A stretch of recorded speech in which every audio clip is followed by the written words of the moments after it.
Hello and welcome to our webinar, How Mobile Data is Changing in the Face of Data Events like iOS 14. TTRA thanks our webinar diamond partner, Arrivalist, for presenting today. I'm pleased to introduce our presenter, Cree Lawson. Thank you for leading us today. As we are recording, I have placed the session in listen-only mode. Once the presenter has concluded, we will take questions. Please place your questions in the chat feature. I will turn it over to you, Cree. Hi, thanks everybody. It's great to see so many Arrivalist clients in the audience here. Thanks for making time to talk about iOS 14 of all the arcane data-driven topics out there. iOS 14 is a little bit arcane, a little bit complex, but very relevant. And I think over the next few days, we will see a big impact from over the next few days, weeks, months, even maybe through the end of the year, we'll see a big impact on from iOS 14. But to start things off, I want to talk about a real high level. What does this mean? What does iOS mean to iOS 14 and the changes it represents? What's it mean to you and I? On a really basic level, and then we'll get into the details, how it works, why these changes are happening. We'll talk about some strategies for finding out if you've been bitten by the iOS 14 bug, and talk about some things you can do about it. At the end of the day, it's really important. It's really important that we have the most established and defensible data available in the marketplace, especially as we turn the corner on the pandemic. Speaking optimistically here, it's more important than ever that our data is defensible and that our insights are scalable and not questioned based on changes in data events like iOS 14. So with that, I'll jump right in. Topics that I prepared for today is a little bit about us, a little bit about you. Of course, we've all seen a million webinars, so in case the washing machine goes on spin cycle and you have to quit doing a webinar from the laundry room like I do, you'll have a spoiler alert early on so we'll talk about the high points, and then we'll talk about how does iOS 14 impact location data. And quick oversight here, we're likely to see erratic trending, we're likely to see increased usage bias, and we're likely to see reduced accuracy. But how and why is that going to happen? What are the signs that might be affecting you, and how do we even out the impact? And good news for some Arrivalist clients, you're prepared. So at the end of the day, this is really an important time, and you just can't plan these things out. It just so happens that we anticipate iOS 14 will be announced today. So what is it? What's the impact here? Well, long story short, you're going to get a lot of pop-ups if you're on an iOS device, an iPhone. And by the way, I skipped the section about talking about us. Let's make this all about you. So I'm not going to give an Arrivalist overview. It's all about you guys and your data needs. Hopefully you know us. If you want to know more about us, feel free to reach out. We'll talk about ourselves all day long. But this is all about you and the veracity of your data. So what this means, iOS 14 means, is that you're going to get a lot more of these pop-ups on iOS devices because Apple has decided to allow users to determine which apps share location data and which ones don't. And we'll talk a little bit more about that impact. But net, this means that if and when you upgrade your operating system on your iPhone, you'll get a lot more of these pop-ups. A lot more of these, if a lot more people opt out of these pop-ups or change their settings from always allow to change to only while using, that impacts the data that all location data providers have access to, pretty much all location data providers. And that will have an impact on the data we collect. So we want to hit this head on and tell you what that impact is going to be. And like I said, this is super important because it's expected to be announced at the end of the day. So what does this actually mean to you 6 months from now? Well, personally, I've been presenting data at board meetings for 10 years, location data at board meetings for 10 years, and it's just kind of ingrained now. I hate having my numbers challenged. I like to have the most defensible data available at my fingertips. So this showed up the other day or actually a year ago, got pulled over, and the cop said, "Do you know how fast you were going?" I said, "About 70 miles per hour." Well, he's like, "I clocked you at 79 miles per hour." And I said, "But my speedometer says I was only going 70 miles an hour." And the officer said, "When's the last time you had your speedometer calibrated?" Touche, bingo, they got me. So who calibrates their speedometer? I don't know any, I don't even think you can go get that done or anything. But the officer had calibrated data. And that really kind of struck me as something that I want to have. I want to have my speedometer calibrated if I get pulled over. If I have my numbers questioned, I want to have calibrated data. And when we surveyed you guys, we did this, we took a poll of our clients, and it turns out you guys seem to want the same thing. In fact, when we interviewed our clients, what was the most important aspect of your location data? 87% of you said accuracy is number one. 8% said lowest price point is important. 36% said correlation with a third-party data provider. 28 said sources from multiple data sets. And 46% said the ability to target ads with data, which is interesting. We're learning more from you guys as clients every day, but we are listening, and we don't have to have a survey. If you ever have feedback for us, reach out, let us know. So spoiler alert, what are we going to learn today? Data-driven presentations are always better with baby pictures. So had to throw this in here. What's the Hey, Cree, I'm sorry, your screen share isn't coming through. Could you try sharing again? oh my gosh. I'm No, sorry about no that. I baby was like, picture? Thank you. there we go. We have to have the baby picture. So All right. sorry, right. everyone. Yeah, so okay, so these are the things that our clients told us mattered real quick. And so what's the potential impact on me and my organization? Well, we could have bad trending data. If we're not calibrating our data, we could have bad trending data for the foreseeable future, because it's with inconsistent, choppy data from phones. We just get choppy charts unless that data is highly, highly, highly manipulated and balanced and calibrated. You just can't make up data that's not there. So if there's an impact on collections, that's going to come through in the charts. We'll talk about how we mitigate that later, but right now the focus is iOS 14. You may have more bias toward customers you want least, and I'm going to talk more about that. If you're looking for sustainable tourism and the types of customers that have the greatest economic impact, those may not be trending in your favor. And how do you see this? You're probably going to see changes in origin market, hotel stays, or overnight stays, I should say, categorically, and points of interest. And how will I know? Well, you'll know if your data is if trends start not aligning with occupancy data. You'll know if trends you see in your location don't align with things like vehicle counts, turnstile information, things like that. So watch out for spikes in origins and spikes in points of interest tied to younger users. And of course, calibrate your data if you can. Not all of us can do that, especially when budgets are under pressure, but we've got some free tools that you can use to make sure that you're on the lookout for that. So, and we'll talk about what on earth is calibrated data, of course. So let's talk about, just generally speaking, location data. It's been a wild 10 years for location data. And just to zoom out, it's had a transformative effect on our industry. It's been really fun to look at that. But let's rewind before location data came on the stage. We have the ability to see the consumer through spending events. This is your typical booking data. It's what you might get from data from a travel search engine. It's usually channel specific, not representative of folks who drive or whatnot, but that's one lens that we had on consumer behavior before. And then for the graduated marketers who had even more budget to get to know the consumer better, you can look at the consumer through the lens of surveys. So now we're stitching together spending events, and we're stitching together survey events, and these are great, but they're breadcrumbs. What location data really brought was the glue, and movement is the glue that ties the entire consumer experience together.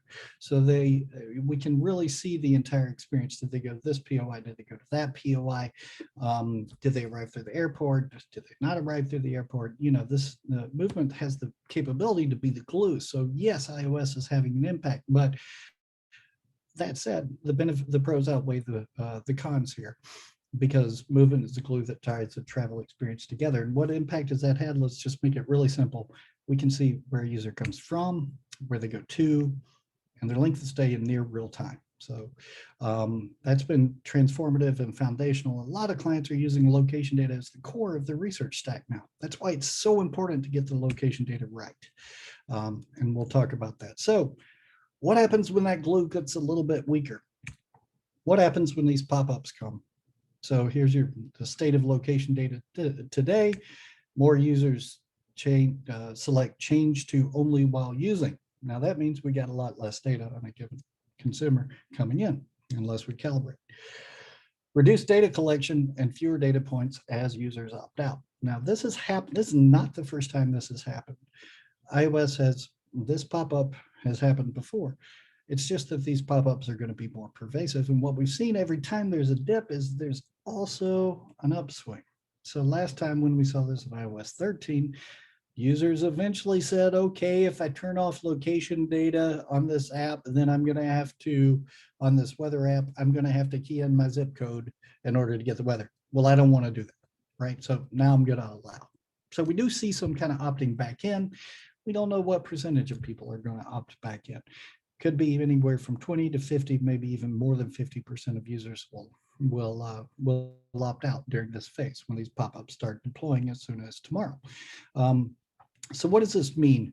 iOS 14 is a series of moves to limit the location data by assertively gathering consent when it's collected. One of the things Apple in the past just kind of collected location data from its own apps. Now they're actually going to treat their own apps like third-party apps and ask you for permission to use your location data when you use apps created by Apple. So that's going to restrict the location data from apps. It's going to require users to give more explicit consent. Layman's terms, you're going to get a lot more pop-ups. And the only apps which need location feature will feature always allow. The always allow button may be going away from a lot of apps. That means a lot less data collected. So this is the latest issue. It's been going on for a while. We have precedent for this. So what does this mean? Location data is required for many apps. We talked about weather apps. They actually need that. This does not impact Android devices, really important to point out. Location data from iPhones isn't going away. It will be more restrictive. And what about ad effectiveness? It's easy to say this is not related to third-party cookies. That is an issue, but it's a separate and completely different issue. So this will not have an impact on third-party cookie changes. This may have some impact on attribution, which we've taken some steps to mitigate, but this is mainly about visitation, where devices or insights, where devices come from, your origin markets, your duration of stay, your points of interest, and there will be some impact on attribution. So how do I know? What will I see in the data? How will this affect my location data insights? So one, it will affect trending data. That's the first thing I think we'll see. Number two, you'll be getting more data from Android devices than Apple devices because Apple devices will be dialed back now. Three, demographics from raw app data will shift as more data comes from Android devices. The Android user has different demographics than the Apple user. That's pretty well known. And usage bias will be more pronounced. That's when that's the bias that's introduced when an app is actually used. So calibrated data helps balance out the shift to Android. So let's talk about impact number one, increased usage bias. This is already an issue in location data and one that we've been fighting and balancing toward for many years. So give you a quick example. We first started working with Disney World, and when we first presented to Disney World, they said, we don't trust location data. Why? Why don't you trust location data? Well, location data was showing us we had more visitors to Epcot than Magic Kingdom, and guess what? We've got turnstiles. We know that's not true. So how could that be? How could we see more visits to Epcot than Magic Kingdom? Well, think about the source of data. Source of data is mobile apps. Mobile apps installed on your phone are where the data comes from. When those apps are restricted to only sending out location data when they're used, then the data you collect comes from people who use their mobile apps and less so from people who don't use mobile apps. So it wasn't that there weren't more people in, it wasn't that there were more people in Epcot than Magic Kingdom. It was that there was more app usage in Epcot than Magic Kingdom. Why? Because Epcot attracts a crowd that's more likely to use mobile apps, the 18 to 34 crowd. Grandparents and kids that visit Magic Kingdom use apps less. Therefore, that creates what we call usage bias, which is data coming from people who use mobile apps more. And this is exacerbated in travel. It's a problem in its own right, usage bias. But in travel, think about it. Most of our spending comes from the older, more affluent users. You want to measure millennials, of course, but you don't want them to represent a big portion of your data. Well, if you're using raw data, up to 52% of your data can come from people 18 to 34. This is from Think with Google. I can send you the report, but according to Think with Google, people 18 to 34 represent 52% of data that comes off of smartphones. Now, the problem is spending goes the other way. In Focusrite data, of the users who spend more than $2,000 a year in travel, 65% of them are 55 to 64, 64% of them are 65 plus, and the data is just a bounce. Older people use apps less, they show up less frequently in location data. So you've got, the worst case scenario here is 52% of your data or more could be coming from people who spend less than $1,000 a year on travel, unless you calibrate. All right, enough. This is freaking me out. What can I do? Well, here's some recommendations that we watch for the telltale signs. Large drops in visitor trending, changes in origin markets, spikes and drops in points of interest. Utilize free tools like our daily travel index, which you will see on, which you see a daily travel index, to give yourself trending. Now, this data set will not be affected by iOS 14. Check it out on, you'll see, if it is, you'll see it, but it consistently aligns with hotel occupancy and all kinds of third-party measures been adopted by US Travel Association, its Skift and its Recovery Index and lots of other companies, but use our daily travel index. That will not be affected. So if you think you might have some trending problems in your data, line it up with daily travel index, free tool you can use. We built it for the industry and you can see those things coming.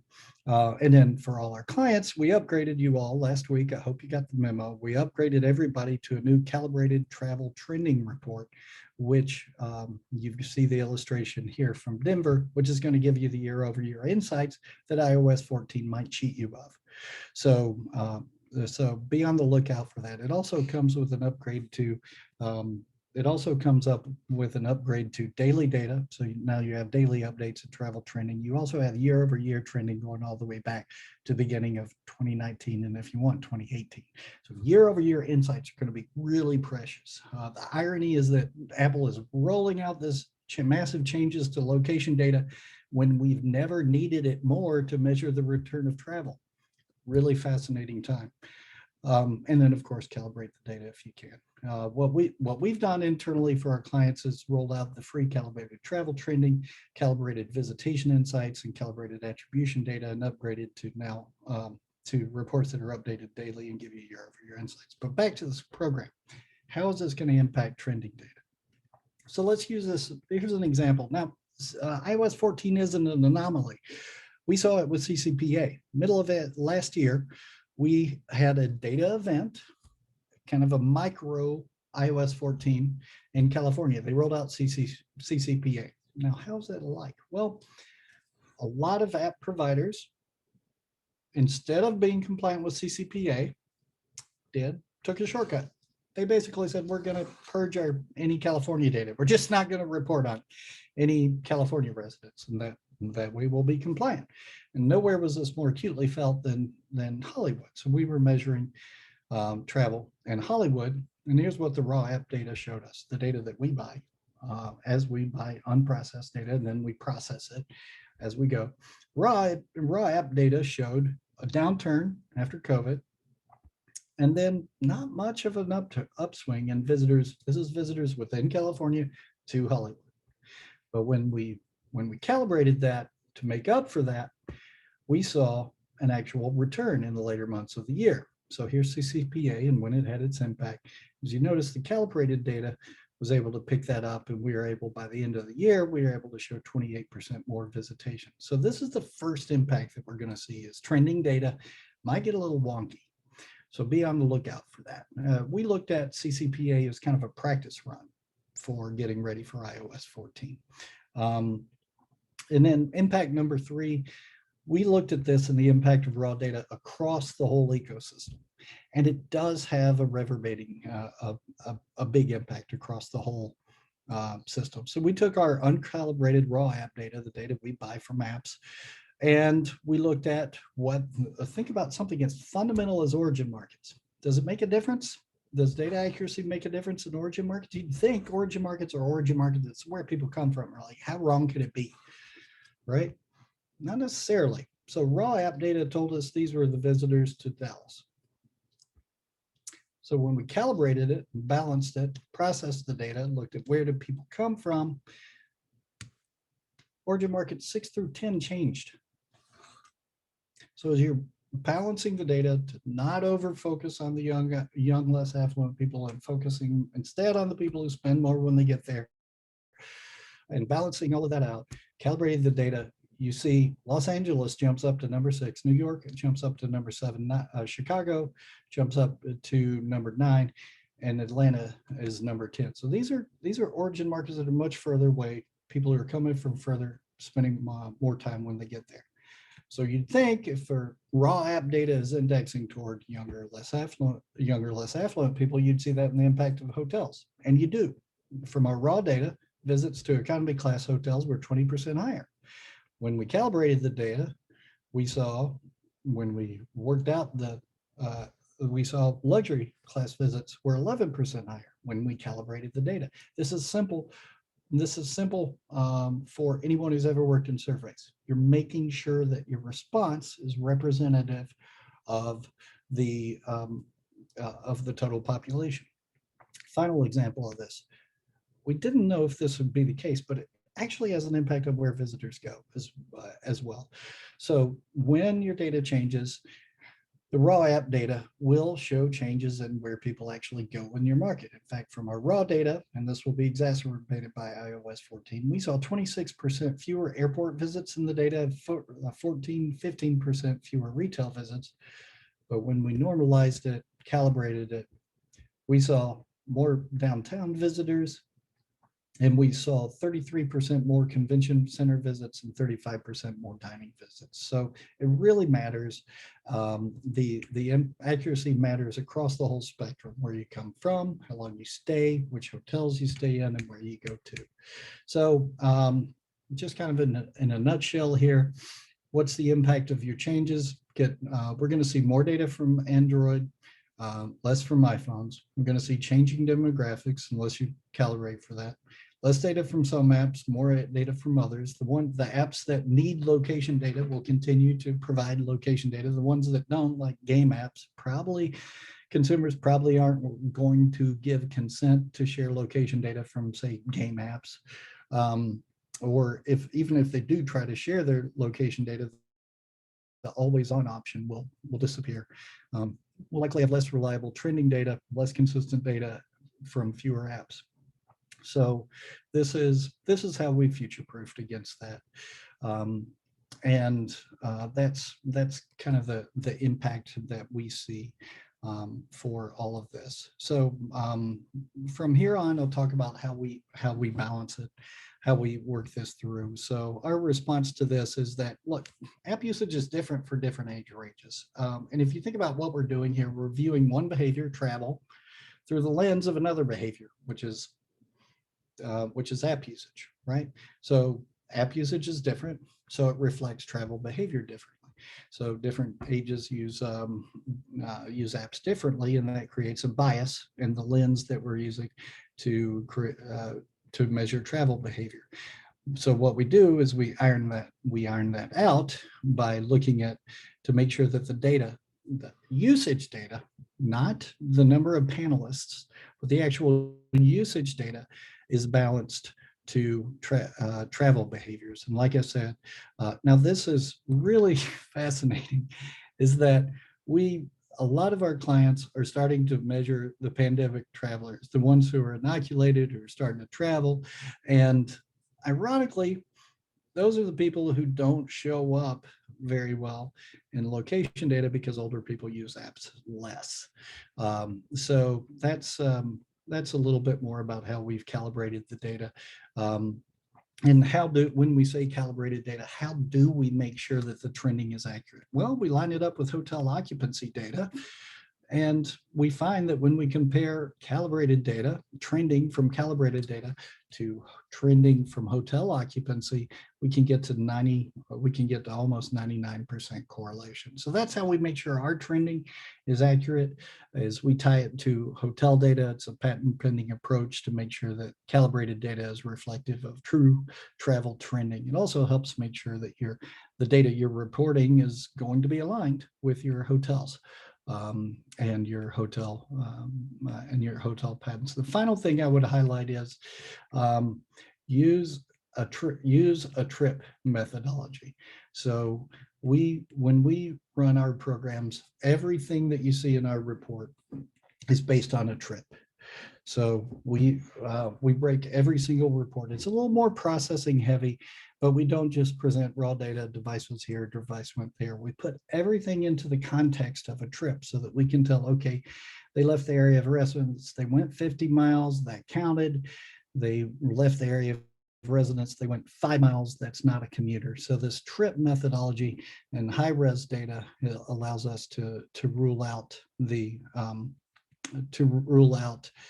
other bias in the data. So just kind of in summation, I'm running up a little bit early here, so I'll have plenty of time for questions, but watch for the telltale signs: large drops in visitor trending, changes in origin markets, spikes and drops in points of interest. What can you do? Use free tools like Daily Travel Index to balance out trending issues. Rivalous clients get the calibrated travel trending as a free upgrade, which gives them daily updates and year-over-year trending, and calibrate the data if you can. So kind of sped through that, but want to see if you guys have any questions.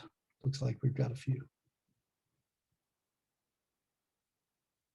Sorry about the not sharing the screen. You missed my original slides there, but I know we covered a lot in a lot of space, so want to find out if anybody has any questions. If you have any questions, please drop them in the chat. I'll read them for you.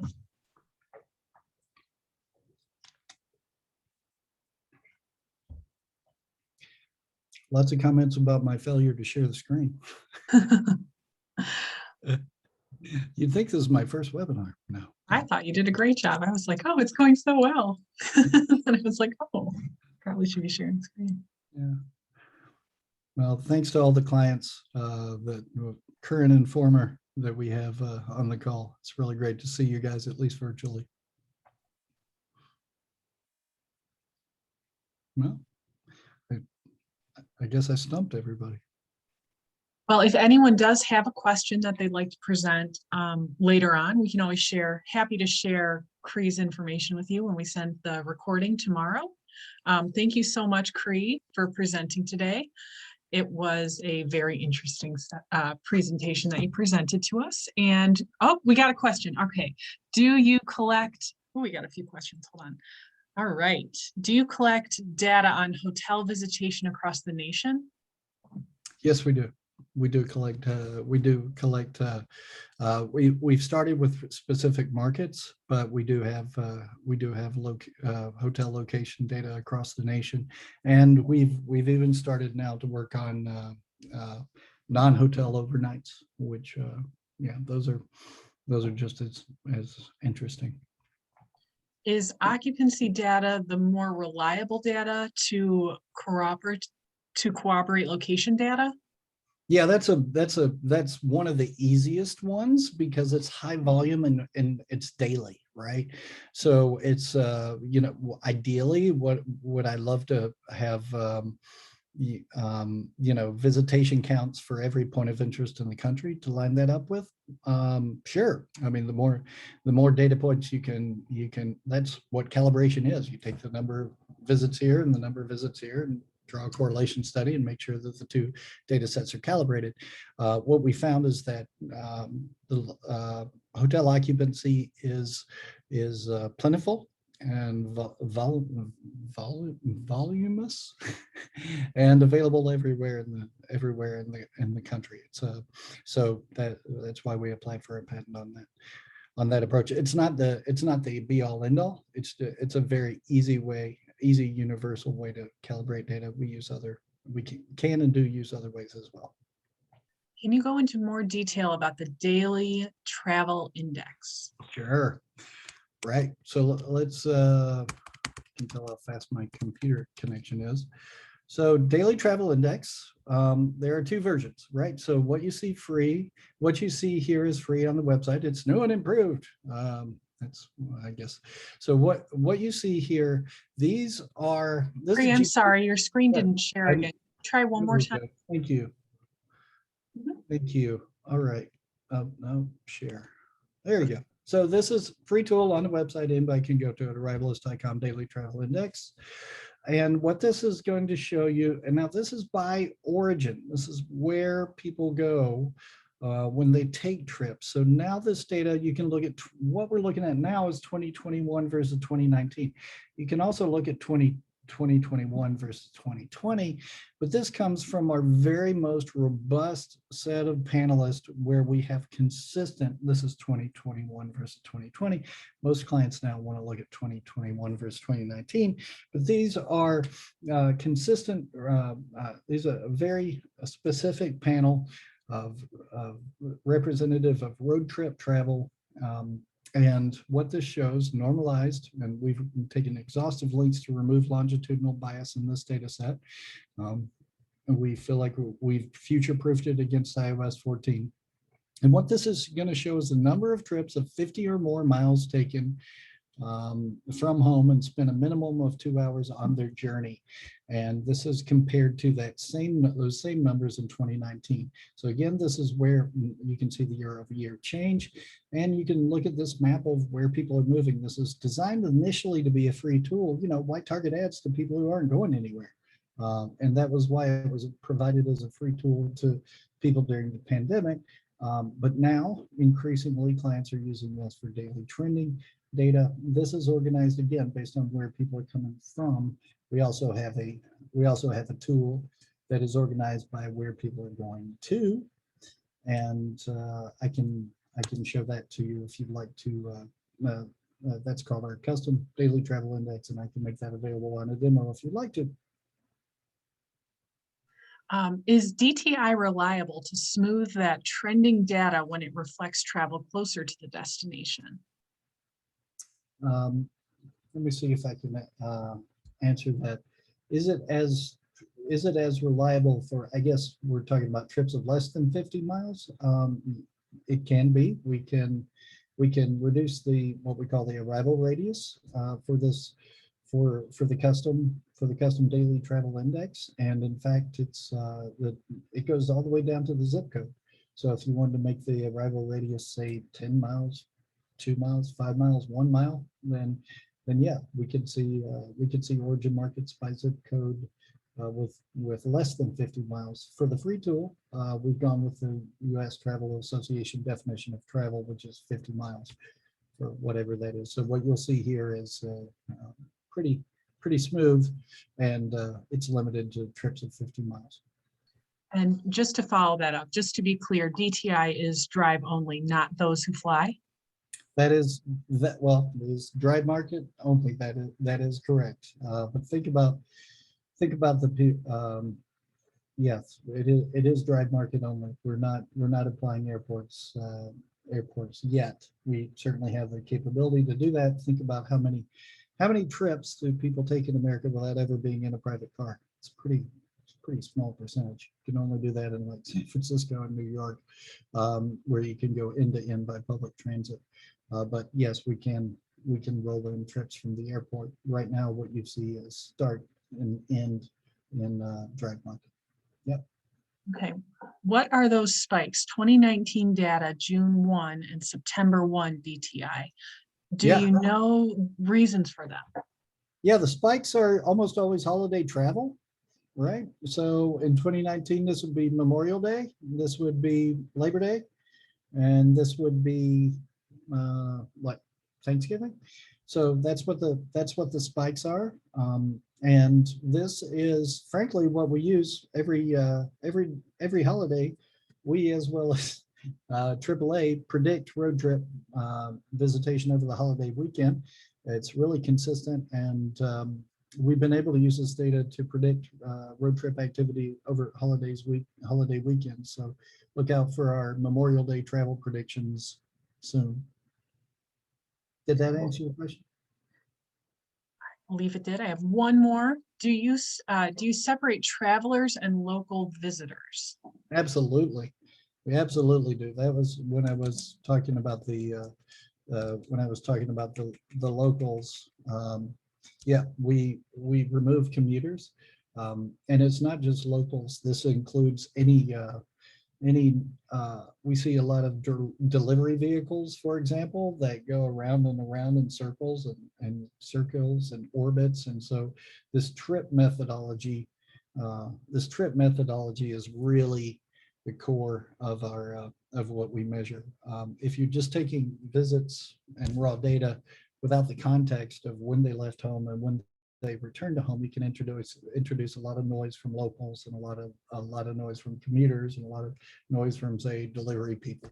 So yeah, trip methodology is a really important way to remove noise from data. Can you also forecast trips visitation based on previous year's data? Yes, on a local level. We've not done it on a local level. We do it on a national level. We could try to do it on a local level. You might do as well to look at advanced hotel bookings or advanced flight bookings, but we certainly could do predictions on a local level. Right now, we're focused on the national level predictions. And I think that's my last question. Do we have any more questions from the team? Yeah. Guys, I appreciate everybody's help, logging in for this. It's a big change that's going to happen in location data. We've been future proofing for this for 18 months. Really excited to deploy a data set that we think will be defensible and very useful over the next few months. So thanks for taking time to hear all about it. Yes, thank you all for coming. And we will be sharing this recording as well as Cree's contact information by tomorrow. If you have any other questions, we're happy to answer them. We've got a little more time. But I think that we're just very grateful to you, Cree, for presenting today, and to Arrivalist for being our diamond partner. And thanks. Thank you. Thanks, everyone. Bye. Bye.